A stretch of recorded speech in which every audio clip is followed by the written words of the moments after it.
माननीय पीठासीन अध्यक्ष जी, आपने हमको वर्ष 2024-25 के लिए शिक्षा मंत्रालय के बजट में अनुदानों की मांगों पर चर्चा में भाग लेने का अवसर प्रदान किया। मैं इसके लिए आपका आभारी हूं।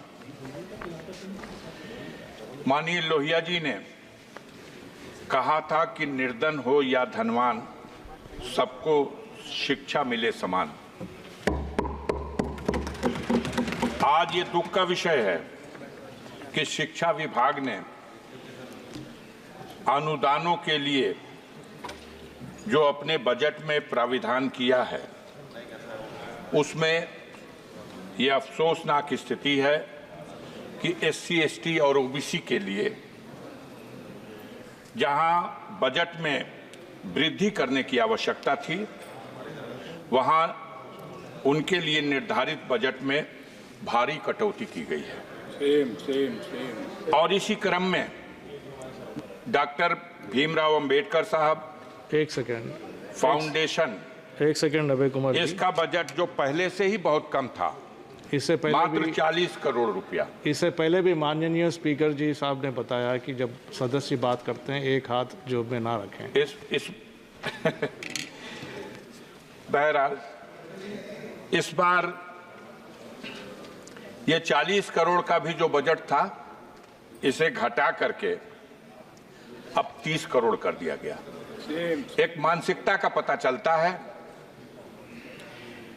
ये भी देखने की बात है कि इस बजट में अल्पसंख्यकों की शिक्षा के लिए उसमें भी पहले की तुलना में भारी कटौती की गई, जबकि उसमें व्यापक वृद्धि की आवश्यकता थी।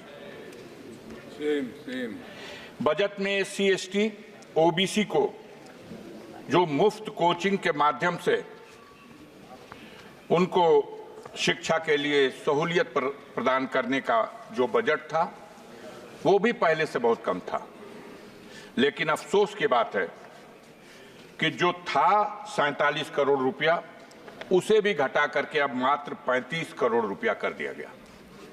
इस प्रकार अगर देखा जाए तो टॉप क्लास की एजुकेशन के क्षेत्र में भी SC, ST के लिए जो पहले 111 करोड़ रुपए का बजट में प्राविधान था, अब उसमें भी बड़ी कटौती कर दी गई है। मानवर, आपके माध्यम से हम दो पंक्ति की कविता के साथ अपना भाव, अपना विचार सदन में रखना चाहते हैं कि देवता मेरे आंगन में उतरेंगे कब, जिंदगी भर यही सोचता रह गया, और मेरे बच्चों ने उस चांद को छू लिया, जिंदगी भर जिसे पूछता रह गया। आज जब दुनिया शिक्षा के माध्यम से, टेक्नोलॉजी के माध्यम से, साइंस के माध्यम से अपनी उन्नति के शिखर पर पहुंच रही है, तब हमारे देश में शिक्षा में खास तौर से जो कमजोर वर्ग है, SC, ST है, OBC है, माइनॉरिटी के लोग हैं, इनके शिक्षा के प्रति जागरूक करने और बढ़ावा देने के उद्देश्य से बजट में बढ़ाकर प्राविधान किया जाना था, जिसमें बड़े पैमाने पर कटौती की गई। ये इस सरकार की दूषित मानसिकता का एक प्रमाण है। वैसे भी हमारे देश में विडंबना का विषय यह है कि दोहरी शिक्षा नीति लागू है।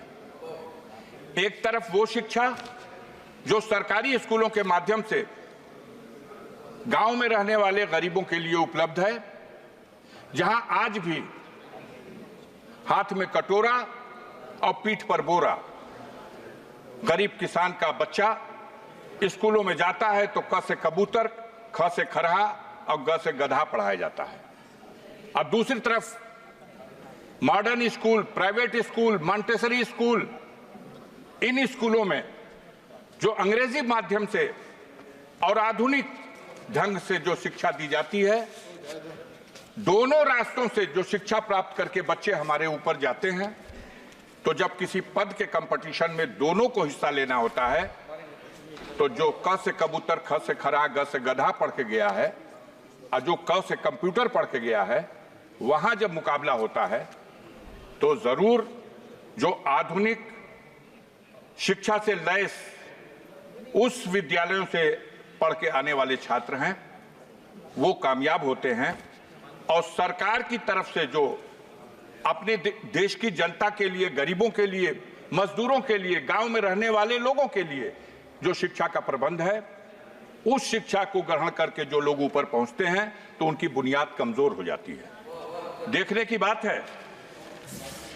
बात है कि ऐसी स्थिति में सबसे जरूरी था कि हम दोहरी शिक्षा नीति को कैसे समाप्त करें, कैसे संतुलन बनाएं। जो प्राइवेट स्कूलों की शिक्षा है वो इतनी महंगी है कि एक गरीब आदमी तो अफोर्ड कर ही नहीं सकता, एक मध्यम वर्ग का आदमी भी उनके बच्चों को 2 में, 3 में, 4 में, 5 में पढ़ने के लिए 2,000 रुपया महीना, 5,000 रुपया महीना, 4,000 रुपया महीना, और बड़ी ऊंची शिक्षा ग्रहण करने के लिए तो कोई साधारण किसान, कोई गरीब, कोई गांव का आदमी अगर अपनी हैसियत को भी बेच दे तो वो अपने बच्चों को डॉक्टर नहीं बना सकता, अपने बच्चों को उस तरह की शिक्षा नहीं दे सकता जो उसके लिए एक सपना है। मान्यवर, आपके माध्यम से इस सदन में हम आपसे यह अनुरोध करना चाहते हैं कि हमारी सरकार को दोहरी शिक्षा नीति को समाप्त करने की दिशा में पहल करनी चाहिए। और सरकार का यह बजट जिसमें अनुदानों के लिए जो प्राविधान किया गया, इसमें जो SC, ST और OBC और माइनॉरिटी के लोगों को जो सहूलतें पहले से फराहम की जाती रही हैं, उनको शिक्षा के क्षेत्र में बढ़ावा देने के लिए उसमें कटौती किए जाने से यह साबित होता है कि आप दोहरी शिक्षा नीति को बढ़ावा देने का प्रयास कर रहे हैं। मैं इस अवसर पर श्रीमान जी आपके माध्यम से एक बात और कविता के रूप में आपके अपने भाव को इस रूप में रखना चाहता हूं। अभी बात नहीं समझ में आ रही, अभी बोल रहे थे एक सज्जन, तो वो 1 मिनट में शिक्षा की बात कर रहे थे और दूसरी तरफ सागर में चले जा रहे थे। तो सागर और शिक्षा बात समझ में नहीं आ रही।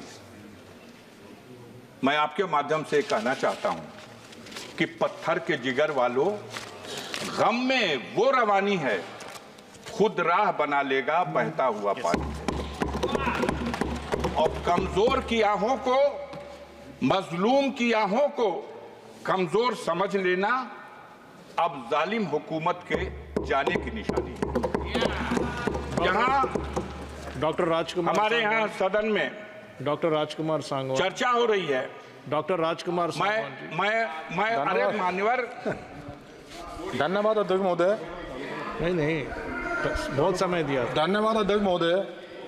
मुझे शिक्षा मंत्रालय के बजट की अनुदानों पर चर्चा में बोलने का अवसर दिया। माननीय अध्यक्ष महोदय, आज